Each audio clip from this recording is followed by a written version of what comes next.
ফজরের 2 রাকাত সুন্নাত এ পুরো দুনিয়া আর দুনিয়াতে যা কিছু আছে সব কিছুর চাইতে উত্তম। তাহলে যে 2 রাকাত সুন্নত পৃথিবীর চাইতে উত্তম, ওই 2 রাকাতের সুন্নতের পরে যে 2 রাকাত ফরজ রয়েছে, এই ফরজের আল্লাহু আকবার কি দিয়ে মিটাবা? এই ফরজের সামি আল্লাহু লিমান হামিদা কি দিয়ে মিটাবা?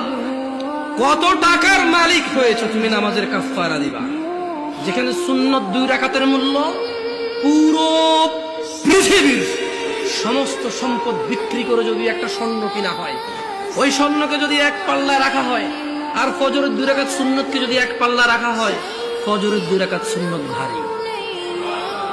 ওই সুন্নত এত ভারী হলে ওই ফজরের নামাজের ফরজ যেটা তুমি ঘুমের মধ্যে কাটিয়ে দাও, ওই 2 রাকাত ফরজের আল্লাহু আকবার, সামি আল্লাহু লিমান হামিদা, আত্তাহিয়াতু সুবহান রাব্বিয়াল আযীম, সুবহান রাব্বিয়াল আলা কি দিয়ে কিনবা তুমি? কি কয় টাকার মালিক হয়েছে যে 2 রাকাত সুন্নতই পুরো পৃথিবীর চাইতে উত্তম?